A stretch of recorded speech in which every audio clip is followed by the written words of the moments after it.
Asalamu alaikum. Tumsifu Yesu Kristo.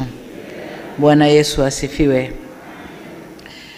Kwanza tuanze na shukrani kwa Mwenyezi Mungu kwa kutujalia leo pata fursa nyingine kuzungumza na wazee wa jiji hili la Dar es Salaam. Lakini la pili ni washukuru sana wazee wa Dar es Salaam. Nilipata taarifa kwamba baraza la wazee wa Dar es Salaam wanajiandaa kuwa na kongamano lao na waje na matamko ambayo watatuletea serikalini kuyafanyia kazi. Lakini nikasema ndio jukwaa hilo hilo na mimi nitapenda niwe nao, nizungumze nao na wenyewe wazungumze na mimi. Kwa nawashukuru sana kwa kuandaa jukwaa hili. Asanteni sana. Wazee wangu wa Dar es Salaam, kabla ya tarehe 29 Oktoba mwaka huu, siku ambayo ilikuwa ni siku ya uchaguzi kwa nchi yetu, ilikuwa ukitaja msamiati wa kisiwa cha amani kwa nchi nyingi au maeneo mengi ya ulimwengu, moja kwa moja mtu anapiga Tanzania ni moja katika nchi ambazo ni visiwa vya amani. Sifa hii ndio utambulisho wa nchi yetu hii ya kwanza duniani, pamoja na hulka yetu ya upole na ukarimu. Hiyo ndio inafanya Tanzania amani, hulka ya upole na ukarimu. Hiyo ndio sifa yetu kubwa ilikuwa Tanzania. Amani na umoja na utu wetu ndio vilitutambulisha siku zote, hata tukiwa nje. Wakiwa wanafunzi wanasoma huko, na tulipokuwa wanafunzi tunasoma huko. Ukijisema Mtanzania ndani ya ukumbi, kuna Mtanzania atakuja kukufuata bila kujali umetoka wapi, dini yako nini, kabila lako gani. Anakuja kukufuata, mnachapa Kiswahili chenu, mnaendelea na udugu unaanza hapo. Hiyo ndio sifa yetu.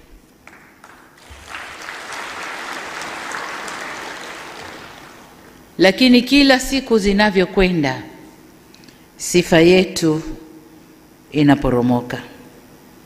Wengi wasioitakia mema nchi yetu wanakereka na tambo zetu hizo za kwamba Watanzania sisi tuna umoja, tunakupendana, na popote tunapokutana la kwanza ni udugu kuliko mengine yote. Wanakereka na sifa zetu hizo, na kwamba Tanzania ni nchi ya amani. Inawakera sana. Nakumbuka wakati mmoja katika ukumbi huu, nimesahau ilikuwa shughuli gani, lakini nikiwa kwenye kiriri hiki hapa nilizungumza nikasema kwamba kuna watu wanakuja kutuchafulia amani. Wameshaharibu wanakotoka, sasa wanataka kuchafua huko. Hilo nalo liliwakera sana, na labda pengine ndio hii kutuonesha kwamba hata na nyinyi sio wasafi pia. Sasa niseme tu kwa ufupi kwamba vurugu zilizotokea tarehe 29 zikaendelea na 30 si desturi wala utamaduni wa Watanzania. Si desturi wala utamaduni wa nchi yetu wala watu wetu. Kila aliyeumia au kupoteza maisha ni Mtanzania mwenzetu mwenye haki sawa na wengine. Hakuna mtu aliye juu ya mwingine. Haki ya kuishi na haki ya kuwa huru ni tunu zetu wote wa Tanzania. Kwa hiyo hakuna sababu ya Watanzania kuumizana na kunyimana uhuru. Inatia uchungu kuona wachache walioratibu fujo zile wakitaka Watanzania wenzao wawe kafara kwa malengo yao ya kisiasa yaliyojaa ubinafsi. Tofauti na siasa, yani malengo yao ni tofauti na siasa iliyopo, lakini kwa sababu zozote zile hatukupaswa kuvuruga amani ya nchi yetu wala kusababisha vifo kwa watu wetu. Sasa kwa wale walioondokewa na ndugu zao na watoto wao na jamaa zao, natoa tena pole kwa sote si msiba wao peke yao, ni wetu wote, kwani damu ya Watanzania ni damu yetu sote. Mtanzania mmoja akiumia, tumeumia wote. Kuondokewa na Mtanzania mmoja, tumeondokewa wote. Kwa hiyo tuwe pole wote. Kama alivyosema kakaangu Salum Matimbwa hapa kwamba katika kipindi hiki ambacho mmeniamini kuongoza nchi, nimeshazungumza na wazee mara mbili. Mara ya kwanza niliongea na wazee wa Dar es Salaam mwanzo, nadhani ilikuwa mwaka 2021 mwisho au 22. Lakini mara ya pili niliongea na wazee wote wa Tanzania, wawakilishi wao pale Dodoma muda mfupi kabla uchaguzi. Leo ni mara yangu ya 3 na ya kwanza katika muhula wa pili wa awamu ya 6. Nimeona niongee nanyi kutokana na naliyotokea katika nchi yetu. Kwa nikaona vyema kuendeleza utamaduni wa viongozi wetu waliotutangulia, kwamba yakitokea mambo makubwa ndani ya nchi hupita na kuongea na wazee. Kwa nami nataka niendeleze utamaduni huo kwa kupitia wazee wa Dar es Salaam, nizungumze na taifa. Na hii ni kutokana na upekee wa jiji la Dar es Salaam. Dar es Salaam kama lango kuu la kuunganisha Tanzania na nchi nyingine tunazopakana nazo, lakini hata Afrika kati na kusini ni rahisi kufikiwa kwa kupitia Dar es Salaam. Lakini vile vile nimekuja kuzungumza nanyi kama Rais wa Jamhuri ya Muungano wa Tanzania, vile vile nikiwa mdogo wenu, wengine dada yenu, vyeo vyovyote vile nimeona nije nizungumze naye. Na wengine ni mwanafunzi wenu. Kuna walimu wangu kati ya wazee hapa, walimu wetu kwenye serikali walivyokuwa wakiongoza nasi tumefuata, walimu kwenye maeneo mbalimbali. Kwa hiyo mlioyafanya nasi tumefuata hatua zenu. Lengo ni kusikia ushauri wenu, lakini pia mnisikie nami. Ndugu zangu wazee wa Dar es Salaam, baada ya kuapishwa nimezungumza na wananchi. Hii ni mara yangu ya 4. Nimezungumza kupitia hotuba ya siku ya kuapishwa. Nimezungumza kupitia hotuba yangu bungeni. Nimezungumza kupitia siku ya kuapisha mawaziri wa serikali hii, lakini pia nilizungumza siku ya kuzindua tume niliyounda kufanya uchunguzi wa haya yaliyotokea. Hotuba zote hizo haziwezi kuondoa wala kukwepa umuhimu wa kuzungumza nanyi wazee wa Dar es Salaam, na ndio maana niko hapa leo.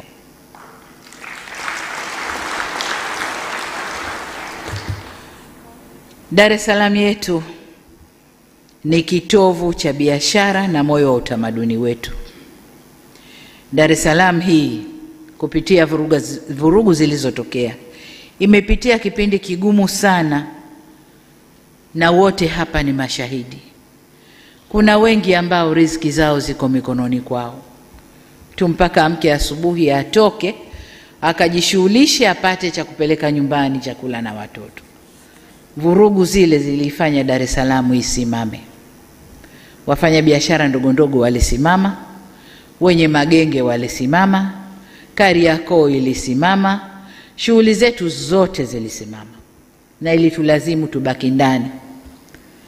Na kwa hadithi tunazozipata, bei za bidhaa zilipanda sana sana sana sana. Kwa hiyo machungu ya siku chache tuliyaona ndani ya Dar es Salaam, mbali na maeneo mengine yote nchini. Maeneo mengine baada ya vurugu kutulia, shughuli ziliendelea, watu walikula, walitoka kufanya yao, lakini Dar es Salaam tulionja kidogo, vijana wanasema joto ya jiwe. Kwa hiyo nikasema tuzungumze kidogo. Kwa muktadha huu nawiwa kuzungumza nanyi kwa kuwa natambua takriban 10% ya Watanzania wote wanaishi hapa Dar es Salaam. Dar es Salaam ni jiji la watu takriban milioni 6, na hiyo ni idadi kubwa ya watu kuishi kwenye jiji moja. na ndio inaonyesha umuhimu wa jiji hili kwa nchi yetu Tanzania. Dar es Salaam inachangia takriban 17% ya pato la taifa na asilimia kubwa ya biashara inafanyika hapa ndani ya jiji hili la Dar es Salaam. Isitoshe, Dar es Salaam ndio jiji la kibiashara na taswira ya nchi yetu nje, kwa hiyo ina umuhimu wa pekee yake. Ikiunguzwa Dar es Salaam, Tanzania yote imeungua, sababu Dar es Salaam ndiyo Tanzania. Hakuna kabila lolote ambalo haliko hapa Dar es Salaam. Watu wa mikoa yote ya nchi hii wako hapa Dar es Salaam. Watu wa dini zote wako hapa Dar es Salaam. Kwa hiyo Dar es Salaam ndiyo Tanzania. Ikidhurika, ikipata madhara Dar es Salaam, Tanzania hii ndio inabeba sura au taswira ya nchi yetu. Chochote kitakachoripotiwa vibaya Dar es Salaam kinachukuliwa Tanzania, ndio iko katika hali hiyo. Kwa hiyo kuna kila umuhimu wa kuzungumza nanyi wazee wa Dar es Salaam. Ndugu zangu, lililotokea ni tukio la kutengenezwa, na waliolitengeneza walidhamiria makubwa. Walidhamiria kuangusha dola ya nchi hii au ya nchi yetu. Kiangalia klipu za nyuma zilizotokea, vijana wetu walifanywa makasuku na kuimbishwa kabisa. Yaliyotokea Madagascar yatokee na hapa. Lakini ukimvuta kijana yule, hebu niambie Madagascar kumetokea nini, hajui. Unataka hapa kitokee nini, hajui. Lakini waliimbishwa wimbo huo. Kwa hiyo lile lilikuwa ni jambo la kupangwa, na vurugu zile zilidhamiria makubwa. Vurugu zile ni mradi pana sana wenye nia kuu ya uovu ulio na wafadhili, washitiri na watekelezaji. Katika vurugu ile waliingia waliokuwemo na wasiokuwemo, wengine kwa kutokujua, wengine kwa kufuata mkumbo, wengine kwa hadaa za maisha bora baadaye, lakini wengine kwa kulipwa tu. Tunaambiwa kuna vijana walikuwa wanalipwa fedha, kisha kuchukua pesa yako ingia barabarani. Kwa waliingia bila madhumuni maalum ya nini wanakwenda kukifanya. Inaumiza sana kuona madhara yaliyotolewa. Nadhani takwimu zinatolewa sasa hivi na halafu. Kuna majengo kadhaa ya serikali yameunguzwa. Kuna miradi kadhaa iliyojengwa kwa manufaa ya wananchi imeunguzwa. Vituo vya mafuta, biashara binafsi za watu zimeunguzwa. Magari ya serikali vimeunguzwa. Vituo vya polisi vingi tu vimeunguzwa. Sasa nataka tuwe na jina la hayo. Ni maandamano au ni vurugu? Maandamano tulioyazoea na tulio yakubali ndani ya katiba yetu ni yale watu wameudhika na kitu, tunaomba tuandamane, tujueleze, tutatoka pointi moja, tutakwenda zetu mpaka Mnazi Mmoja au popote pengine, na mabango yetu yanaeleza maudhi tulioudhika nayo. Na polisi wanawasindikiza vizuri mpaka wanapofika. Wanaeleza wanayoyataka, wanatawanyika kwa salama, wanakwenda zao. Lakini haya ya kuunguza miradi ya serikali, vituo vya polisi, na kwenye kituo cha polisi unakwenda kufanya nini? Ni kwenda kuvamia na wapate silaha. Madhumuni ya kuwa na silaha mkononi ni nini? Lakini unaunguza biashara za watu binafsi, lengo ni nini? Kwa hiyo haya hayakuwa maandamano, zilikuwa ni vurugu zilizoandaliwa kwa madhumuni maalum. Sasa katika hali hiyo, lakini tujiulize jengine, kwa nini siku ile ya uchaguzi? Katika hali hiyo, serikali ina wajibu.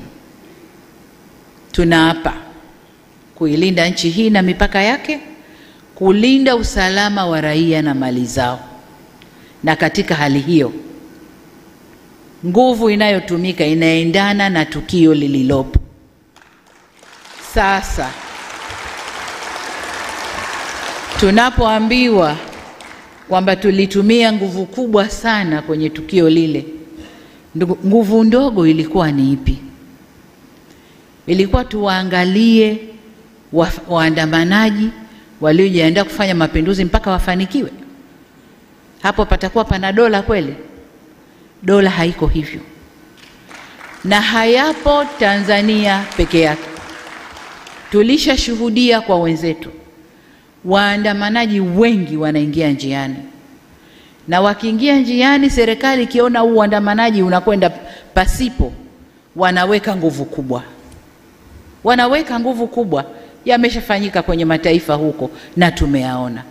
Sasa wanaporudi kutulaumu mlitumia nguvu kubwa, wao walitaka nini? Tujiulize, je, hao ndio wafadhili wa kile kilichofanyika?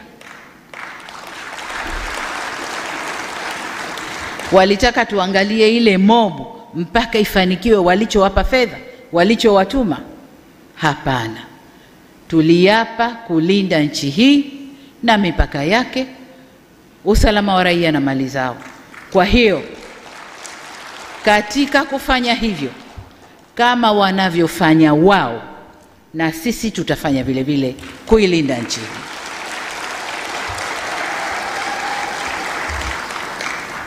Kwa nini siku ya uchaguzi? Siku ya uchaguzi kwa sababu walishajua kuna ushindi mkubwa wa Chama cha Mapinduzi. Kuna ushindi mkubwa wa Chama cha Mapinduzi. Waangalie kampeni zetu tulizozifanya, waangalie watu walivyotuitikia, waangalie kazi tulioifanya ndani ya miaka 5 iliyopita. Walijua, na wapinzani wetu walikataa kuingia. Hawakuzuiliwa na mtu, walikataa wenyewe kuingia kwa sababu walishajua wasingefanikiwa. Walishajua aibu ingewapata kwa kazi iliyofanyika na mwitikio wa wananchi kwa Chama cha Mapinduzi. Aibu ingewapata, na ndio maana wakakataa kuingia kwenye uchaguzi. Lakini wanayageuza, serikali imewazuia kuingia ndani ya uchaguzi. Lini tuliwazuia? Na yafafanua haya, ndugu zangu wazee wa Dar es Salaam, muijue hali halisi. Inawezekana katika vikao huko mnayasema ambayo hamna na taarifa nayo kamili. Hatujawazuia. Na katika taarifa zinazotolewa na waliokuwa huko lakini wakaamua kurudi kwamba hawaridhishwi na yanayotokea, wanatuambia walikaa vikao na wakaamua tusiingie, tutakwenda kupata aibu. Lakini kwa kuficha aibu ambayo wangeipata, wamezusha hili lililotokea. Kwa nini siku ya uchaguzi? Haki gani inadaiwa siku ya uchaguzi? Kama kuna haki yoyote inadaiwa, hakuna siku nyingine, hakuna njia nyingine ya kudai hiyo haki mpaka yafanywe yale yaliyofanywa. Ni maswali ya kujiuliza. Lakini katika hili tunaambiwa kuna waratibu ambao wanaishi nje ya nchi. Wengine tunawajua, wengine hatuwajui. Tunaendelea kujifunza na kuwatafuta, tuwajue tu ni kina nani. Sasa hebu watu wote hapa chini ya miaka 50 wasimame. Watu chini ya miaka 50 wasimame. Aha. Kwa hiyo wengi waliosimama hapa naona ni mawaziri wangu, wengi chini ya miaka 50. Haya, kaeni. Viongozi wa dini wachache, na vijana wa jiji la Dar es Salaam, na wafanyakazi wa serikali wachache. Sasa hili jambo lina waratibu kutoka nje. Lakini kwa nini waratibu kutoka nje? Wale waratibu wa Tanzania tunaowajua, wale ni shida za maisha. ni shida za maisha. Akisukuma maandamano, umbea na nini kuhusu Tanzania, Watanzania wale vijana ambao wanadai ugumu wa maisha wanatumia fedha zao kununua bando, kuangalia na kuwasoma amesukuma nini. Lakini yeye ukisoma, yeye kule anatiliwa fedha. Kwa hiyo kimoja kinachowasukuma ni shida ya maisha. Kule waliko hawako sawa, kuna shida ya maisha. Sasa kuna wale ambao pia hawana shida ya maisha, wako pazuri, wanalipwa na hao wanaotaka hayo yatokee, lakini wamekosa uzalendo tu. Wamekosa uzalendo tu, na ukiwatizama vizuri si wa Tanzania kamili. Kwa hiyo it doesn't matter whether Tanzania inaungua haiungui, yeye ana nafasi ya kuwa nje, si Mtanzania kamili, hana shida hizo. Kwa hiyo hili jambo lilipangwa kwa uratibu mzuri, lakini hebu tuangalie sasa wale waliolipanga na kudai wana madai kwenye hili. Nianze na wenzetu wa vyama vya upinzani. Kama nilivyosema kwamba hawa watu waliishiwa nguvu. Maneno ya vijana waliishiwa power, na waliona kabisa mbele kwao sio kuzuri, na kuingia kwenda.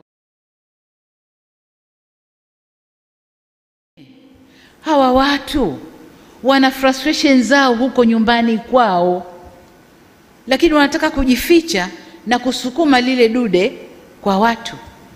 Huko waliko hawako sawa, wanapambana wao kwa wao ndani, wamemeguka wao kwa wao ndani, wamemeguka wanasiasa, wakaenda vyama vingine, wanaharakati wakabaki. Kwa hiyo wenyewe kwa wenyewe huko ndani hakuko sawa, wasitulaumu sisi, ni wao wenyewe huko ndani. Kwa hiyo kasoro walizo nazo huko wanataka kuzisukuma huku kwetu. Hakuzuiliwa kuingia kwenye chochote. Ni hawa ambao mwaka 2020 mpaka 2023 nilifanya kazi kubwa ya kuzungumza nao, nikanyosha mkono wa rehema, njoni nyi wa Tanzania, njoni tukae tuzungumze yetu, twende vile tunavyotaka. Nikaunyoosha vizuri, nikidhani na wanyooshea watu wa Tanzania ule mkono wa rehema, na wataupokea, tutakuja tukae vizuri. Ni hawa niliowakuta nje wanasafa, hawana shilingi mkononi, wakaomba sana kuja kuniona, nikawapokea, tukazungumza, hawana hata shilingi. Nikatoa kiposho changu nilichogaiwa cha safari, nikawapa waendelee na maisha wakiwa nje. Ni hawa walionambia sawa tutarudi, lakini tuna kesi. Nikawaambia kesi nitazifuta, njoni tukae tuzungumze, tujenge nchi. Na wamekuja, baadhi yao wamekuja mikono mitupu, hawana kitu. Tukatoa fedha zetu kuwapa waanzie maisha hapa Tanzania. Sasa nataka mumpe cheo mtu wa aina hiyo, alionyoshewa mkono wote huo wa rehema na mkono wa upatanishi.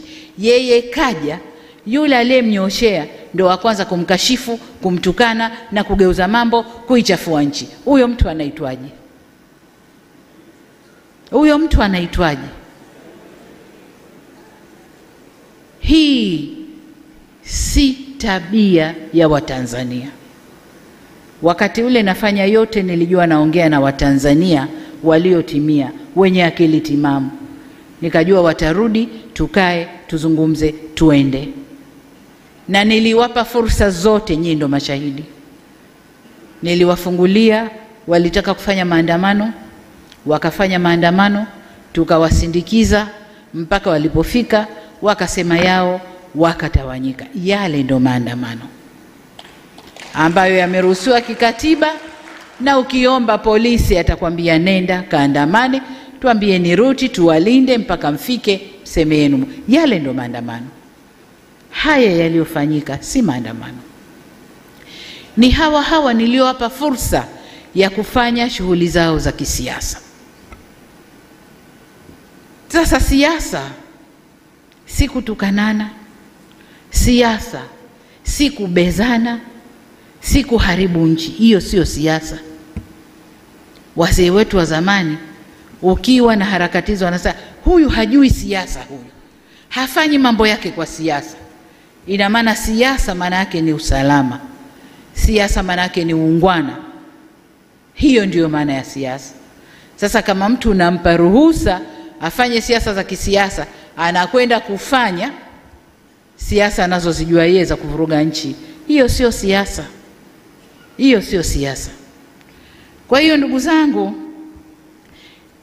niseme kwamba madai yoyote waliokuwa nayo chama hiki cha siasa au vyama hivi vya siasa, hawakupaswa kutumia njia ile kudai kwamba sasa tukae na kwa masharti tuzungumze ili na wenyewe warudi kwenye terms. Hapana, haikuwa hivyo. Lakini kundi la pili, tuangalie vijana. Vijana wetu hawa wameingizwa njiani, wakaimbishwa wimbo wasioujua. Wanadai haki. Haki gani? Hebu avutwe tu kijana pembeni, wewe uliingia unadai haki. Hivi ni haki gani? Na hiyo haki hawakuweza kuidai kwa njia nyingine mpaka waingie njiani, wakafanye vurugu, walipwe, wakachome vituo, walipwe, wakafanye vurugu walizozifanya. Hiyo ni haki gani? Lakini jengine wanalobebeshwa, wameingia njiani eti kwa ugumu wa maisha. Astaghfirullah. Turudi kwa Mungu tustaghfiru. Ningekuwa na uwezo, ningebeba vijana wa Tanzania nikawatupa kwenye nchi tofauti tu hapa Afrika pamoja na majirani zetu, wakaone ugumu wa maisha uliokuwepo, alafu waseme kwamba kwao Tanzania ni pahala pema. Hawana sababu, hawana.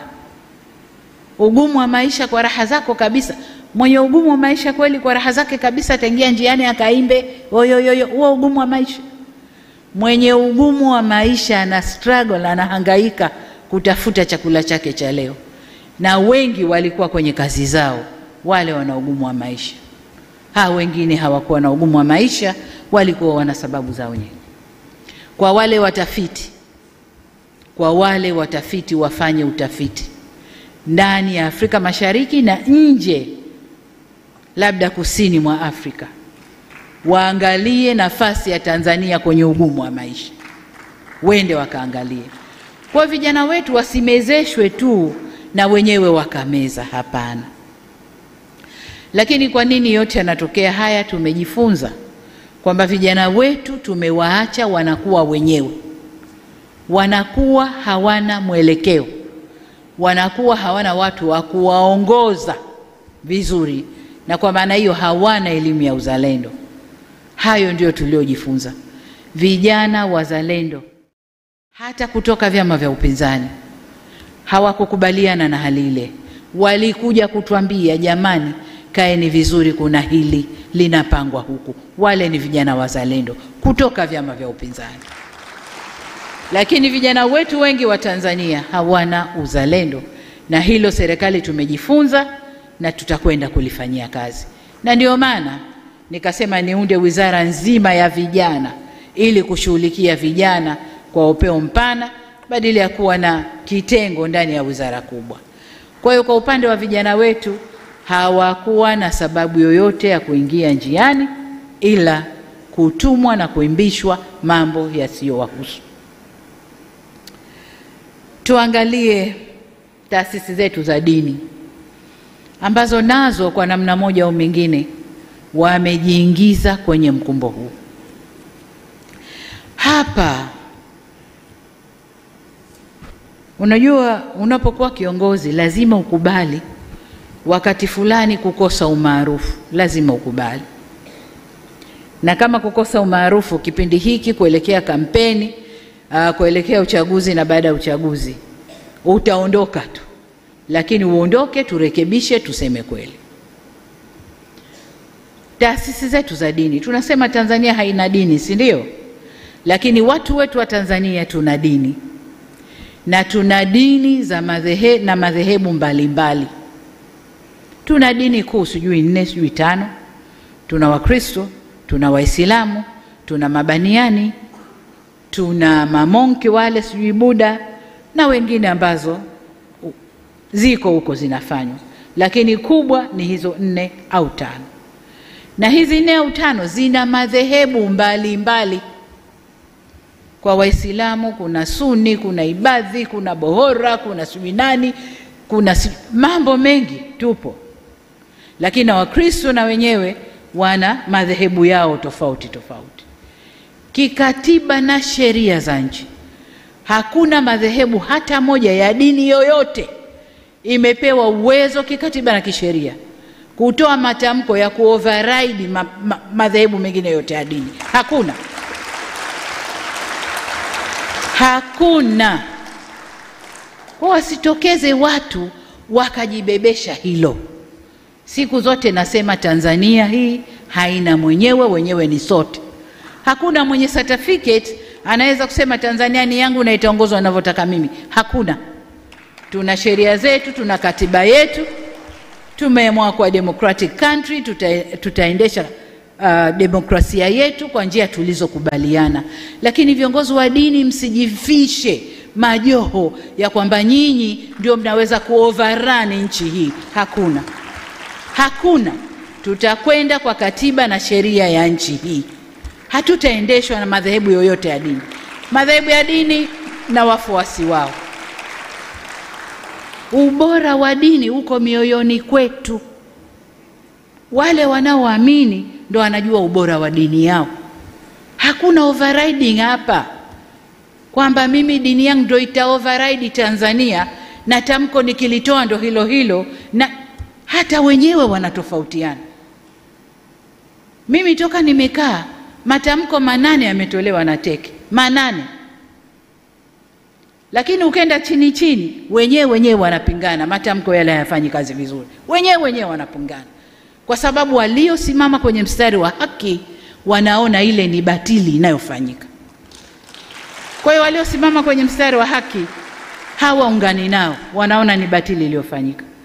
Kwa niseme kwamba Tanzania yetu ni nchi ya umoja, nchi ya ushikamano, amani na utulivu ndio ngao zetu. Tusivurugwe ndugu zangu kupitia milengo yetu ya dini, milengo yetu ya siasa, milengo yoyote ile. Hatupasi kuivuruga nchi hii, hatupaswi.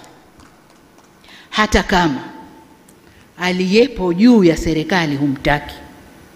Kuna muda, this is a democratic country.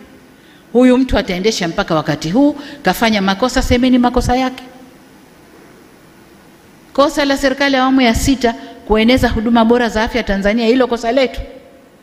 Kosa letu kueneza huduma bora, mashule mazuri mpaka kule vijiji, hilo kosa letu. Kosa letu kukuza uchumi wa Tanzania ukakuwa mpaka tukasifiwa duniani, hilo kosa letu. Kosa letu ni kufanya Tanzania iwe nchi ya salama, ikalike na watu wafurahi, hilo ndo kosa letu. Kosa letu ni nini?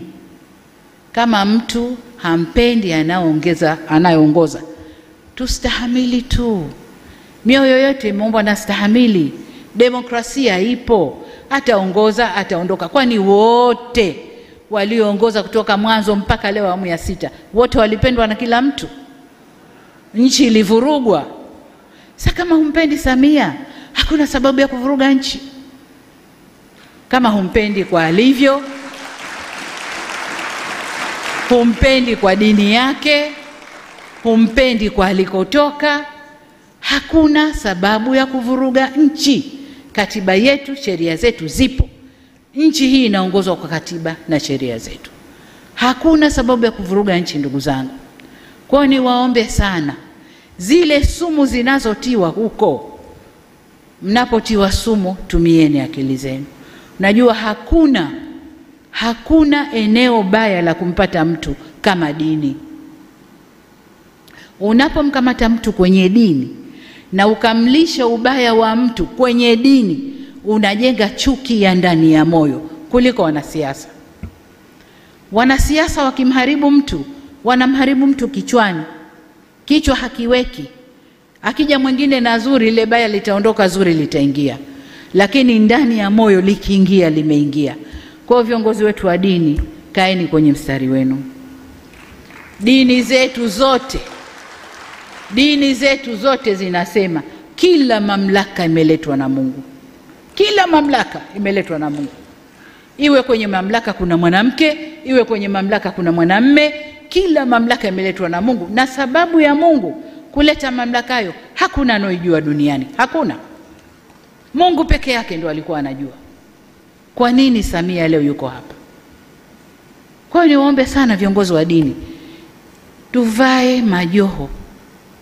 Yale majoho yetu yaoneshe sura halisi. Hakuna kitabu chochote cha dini kimesema tutazitumia dini zetu kuvuruga nchi zetu. Hakuna.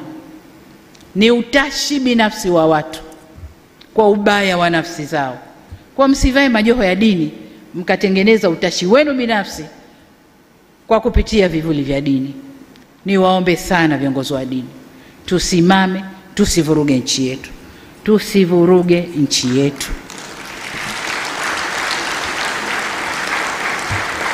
Kama kuna lolote, njia sahihi za mazungumzo zipo. Njia sahihi za kukaa na kujadiliana zipo. Hakuna sababu yoyote kufika tulikofika, ndugu zangu, hakuna.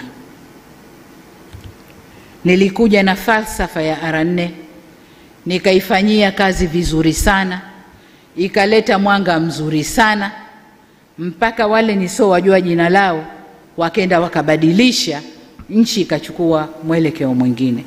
Lakini nataka niwaambie, tutasimama na kuilinda nchi hii kwa nguvu zote.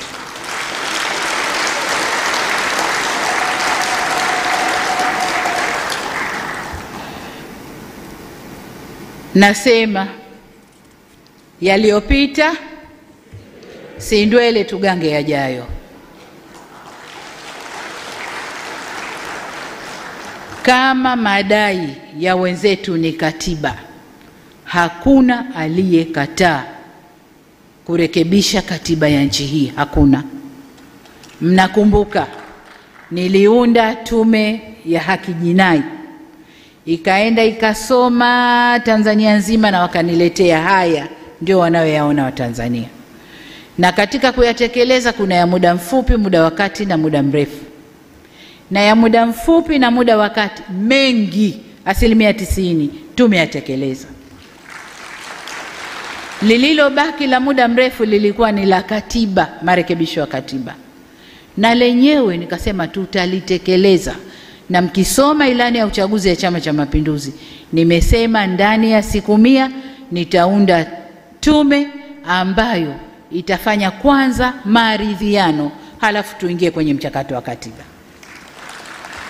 Mnaendaje kwenye kurekebisha sheria za nchi wakati huku mko vipande vipande? Lazima mrudi kwanza, muelewane, mtambue uko mbele tunalenga kitu gani, njia yetu ni ipi, ndio mnatunga katiba yenu kutokana na haya tuliyokubaliana. Sasa katiba iseme 1, iseme 2, iseme 3, iseme 4. Lakini mtakwenda moja kwa moja watu wote, kila mtu kavimba machavu, mnaunga katiba ipi itaungwa hapa? Nimesema kwanza turidhiane. Na kwa sababu wamechafua nchi, nilichofanya mwanzo ni kuunda tume ya kuangalia undani wa hili jambo. Nimewapa miezi 3 waangalie kwa undani, watuletee taarifa yaliyojiri ni haya, tofauti ziko hapa, hapa palitokea si haki, hapa palikuwa na haki. Tukisha kuyajua hayo, tunakaa sasa, haya tulioletewa ni haya, njoni kamati ya maridhiano, piteni sasa, tofauti ni hizi, matatizo ni haya, piteni sasa kwa makundi mbali, wakwambieni haya tunakwenda nayo vipi. Hiyo sasa ndio tume ya maridhiano. Baada ya hapo tunakaa kuunda katiba yetu. Hakuna aliyekataa.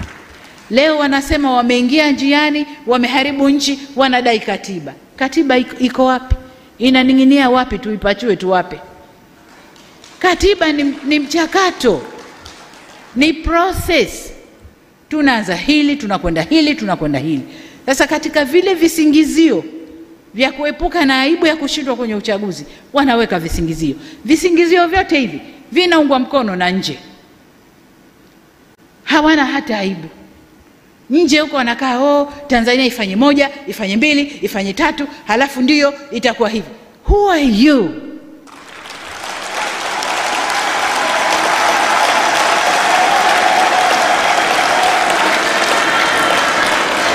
Niwaulize ndugu zangu, niwaulize, kwao hayatokei?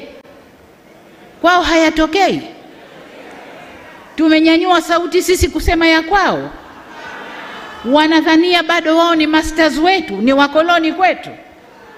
Kitu gani? Ni fedha chache wanayotugaia. Ni fedha chache wanayotugaia. Na fedha yenyewe sasa hivi haipo. Tunafanya biashara, wao wapate na sisi tupate. Ndipo tunaposimamia. Nataka niwaambie,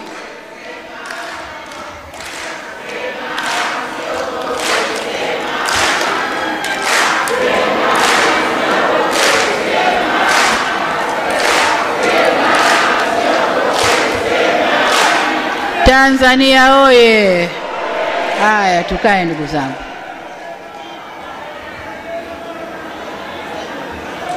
Nataka niwaambie ndugu zangu wa Tanzania,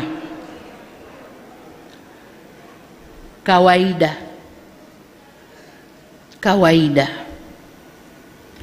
mwanamke mzuri ndio anayepiganiwa. Uongo kweli?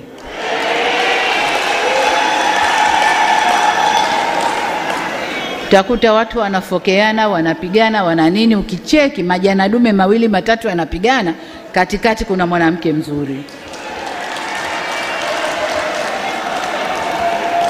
Sasa nchi yetu hii, alhamdulillah, Mungu katuumba vizuri.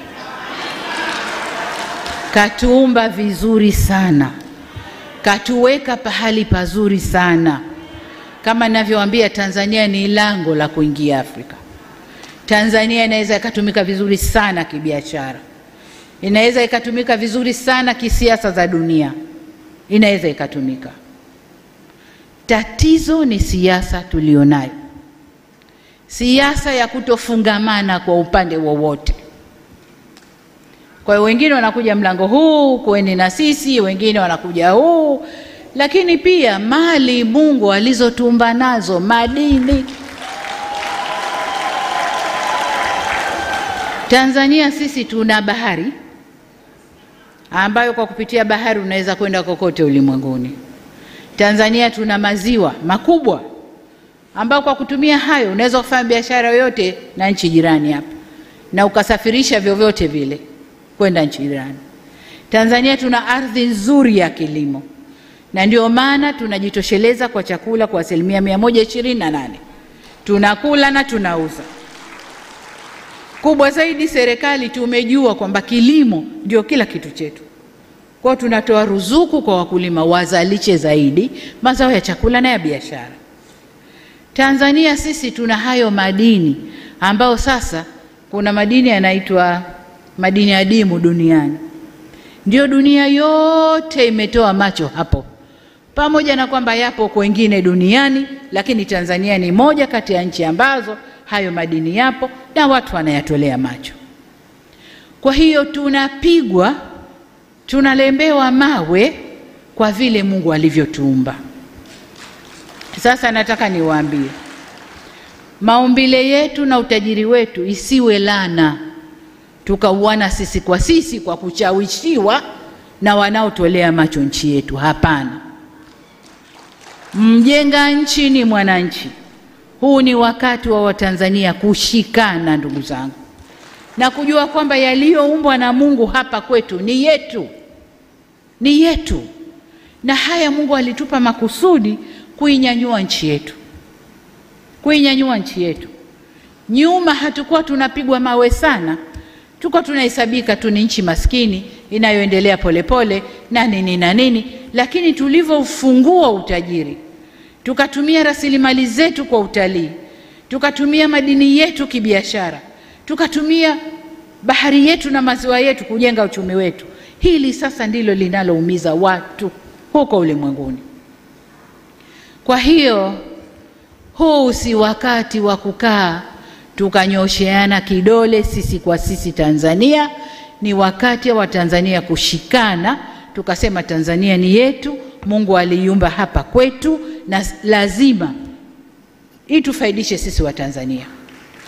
Tunaposema tunalinda nini wanaita sovereignty, tunalinda uhuru wetu, tunalinda nchi yetu, lazima tuseme kwa moyo. Sisi wazee ambao tunakwenda zetu na vijana mlioinuka hapa wa under 50, sisi tunaondoka, tunawaachia nyinyi. Hatujui kati yenu au nje ya nyinyi nani anakuja kuwa rais hapa, lakini hilo mlijue vizuri sana. Mlijue vizuri sana. Na kwa bahati mbaya maumbile ya mwanadamu yanakushawishika. Wameweza kuwashawishi watu wetu wengine, na ndo hao wanaotekeleza. Na ndio maana nikasema mradi huu uliotokea una walioupanga, kuna washitiri, kuna watekelezaji. Kwa hiyo kuna washitiri na watekelezaji ndani ya nchi yetu ambao hatupaswi kwa namna yoyote ile kuwaachia watu vuruge.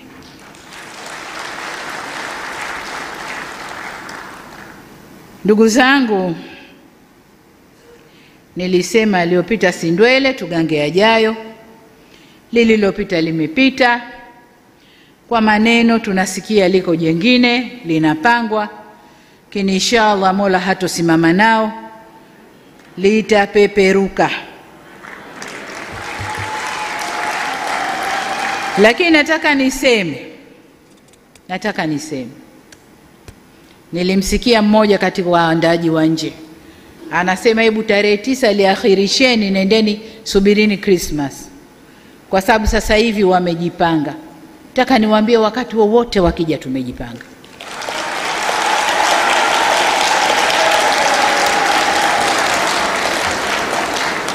Wakati wowote wakija tumejipanga.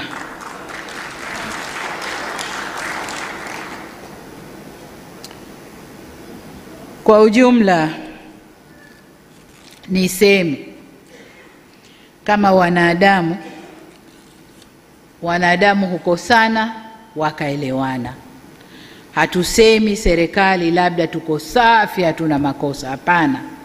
Inawezekana kabisa kuna mapungufu, na hakuna serikali yoyote duniani sio mapungufu, lakini wanakaa wanazungumza na kuondoa mapungufu yaliyopo. Kwa hiyo na sisi hatuna budi kukaa kuzungumza na kuondoa mapungufu yaliyopo. Nimepata salamu wanasema tutakubali tukukaa na serikali ikiwa watafanya 1, watafanya 2, watafanya 3. Serikali hii si ya kuamrishwa wala kupewa maelekezo.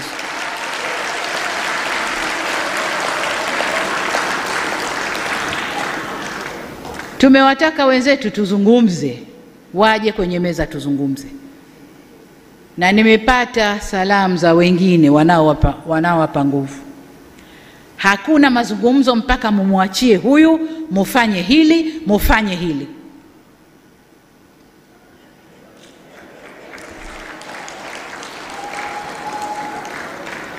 Hiyo inatokea ndani ya nyumba tu. Ndani ya nyumba tu. Baba ukeshamkera mama, ukimrudia jioni akwambia sitaki mpaka ufanye hili na hili. Na utafanya ili maridhiano yaende. Uongo kweli? Sasa serikali haipewi masharti hayo. Serikali haipewi masharti hayo. Labda serikali ya wanafunzi kwa walimu wao, hilo linakuwa. Serikali ya wanafunzi hamtapata hili mpaka mfanye hivi. Wanafunzi watafanya. Lakini sovereign state yenye kujielewa na kuendesha mambo yake.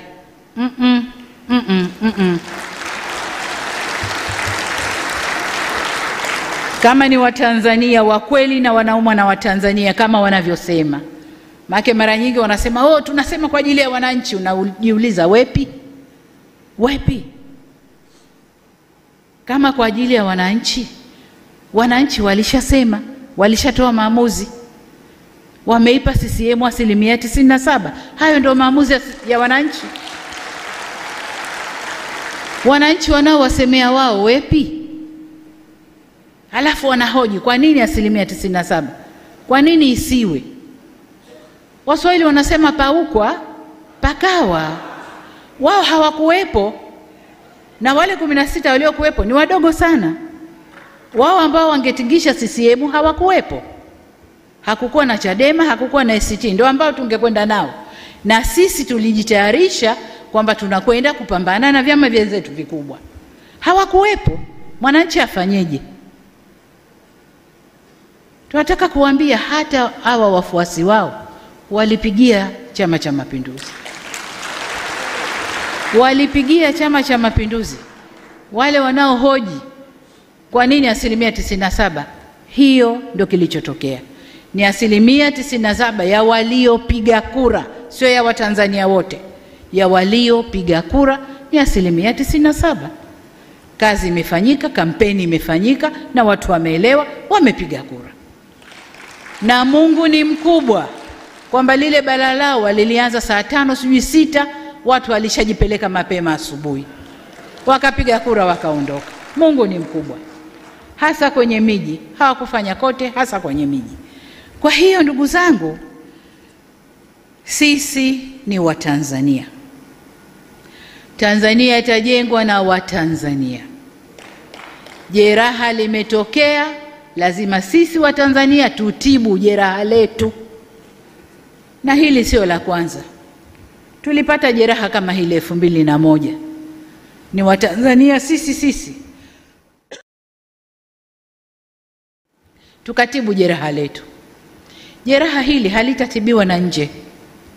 Nje tutawekewa masharti, tutafutiwa misaada, sijui tutawekewa nini gani, lakini watakao tibu jeraha hili ni sisi Watanzania. Niwaombe tukae kwenye majukwaa yetu.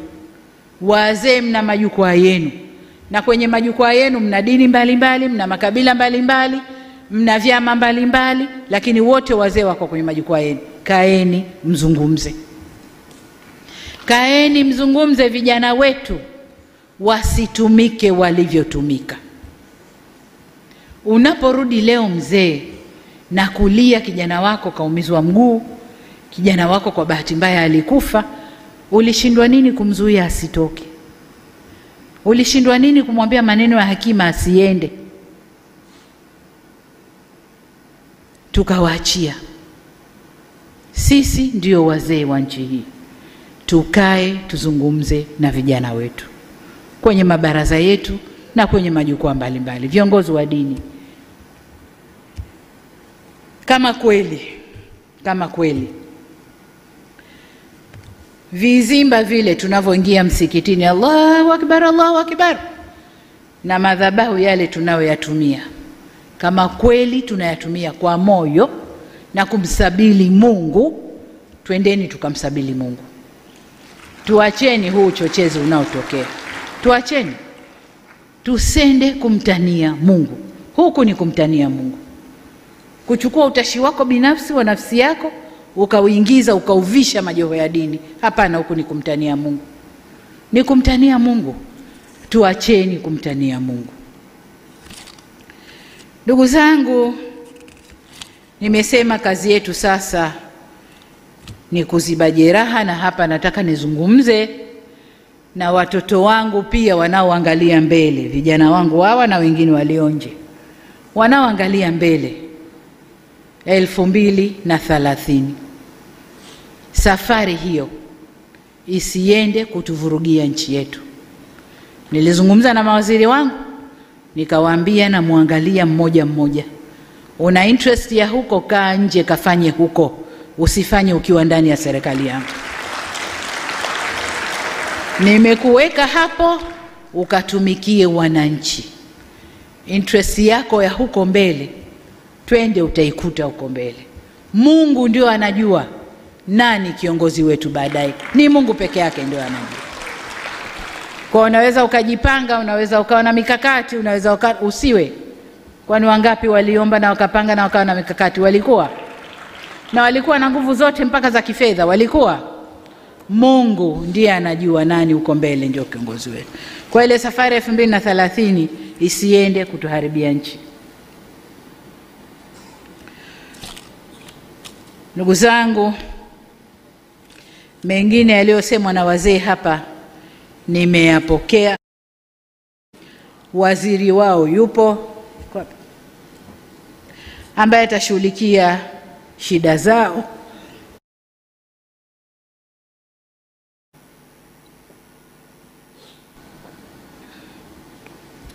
Na mimi katika ziara zangu kote Tanzania, nikifika ndani ya mkoa, la kwanza ni kuonana na wazee wa mkoa ule. Kote. Toka niko makamu wa rais mpaka nimekuwa rais. Huo ndio mtindo wangu. Nikifika ni kuonana na wazee wa mkoa. Tatizo hapa linakuja, Dar es Salaam ni mji. Kwa hiyo ukiwa Dar es Salaam unajisi, niko Dar es Salaam makao makuu. Ukiwa Dodoma, niko Dodoma makao makuu. Lakini ukifanya ziara mikoani huko, nikifika la kwanza ni wazee, nasikiliza shida zao, nasikiliza maoni yao, yote tunayajua na tunapeleka wizarani kwao ili yafanyiwe kazi. Na katika tunayoyafanyia kazi ni hiyo, kujua kwamba kila tunapozeeka na miili yetu nayo inahitaji haja maalumu ya matibabu. Kwa hilo nalo tumelishughulikia. Ndugu zangu, baada ya kusema hayo, niseme tena kwamba kuna madai ya haki, lakini haki huja baada ya wajibu. Fanya wajibu wako, udai haki. Lakini pia katika kudai haki tumekubaliana njia za kudai haki. Sasa timiza wajibu wako, useme mimi nimetimiza wajibu wangu, lakini haki hii sikuipata. Kwa hiyo nenda kwenye vyombo vinavyotoa haki, uende ukadai haki yako. Japo wanasema haki haiombwi, hudaiwa, sio madai haya waliofanya wenzetu. Hapana, tumeweka vyombo vya madai ya haki. Kwa hiyo wale wote wenye madai ya haki, tutimize kwanza wajibu wetu, halafu twende tukadai haki zetu. Nimesema jenga nchi ni mwananchi. Kwa hiyo sisi ndio wananchi wa Tanzania. Uwe unatambua uwepo wa serikali hii, uwe hutambui uwepo wa serikali hii, serikali ipo, inaendesha Tanzania, na sisi ndio wananchi wa Tanzania tunaotakiwa kusimama, kushikana, kufanya umoja wetu, kuweka nguvu kwenye amani na utulivu wa nchi yetu. Tanzania oi! Ndugu zangu, kaka zangu, dada zangu na wadogo zangu, niwashukuru sana kwa nafasi hii mlionipa. Niwashukuru kwa jukwaa hili mliloliandaa. Nimewasikia, mmetusikia. Nataka niwaambie, wakati wowote mna haja ya kuonana na mimi, basi mimi niko tayari, kama Samia, kama Rais wa Jamhuri ya Muungano wa Tanzania, kama Amiri Jeshi Mkuu wa nchi hii. Niko tayari kuonana nanyi wakati wowote. Kama nina kazi nitawaambia kipindi hiki nina kazi, tufanyeni kipindi hiki. Lakini niko tayari kwa mazungumzo. Asanteni sana. Naomba kwa heshima na taadhima wote tusimame, piga makofi mengi kwa Mheshimiwa Rais. Mheshimiwa Rais Dr. Samia oye! Tanzania oye! Amani, umoja na mshikamano oye! Haya, Mheshimiwa Rais, hakika wazee wamekusikia, hakika taifa limekusikia.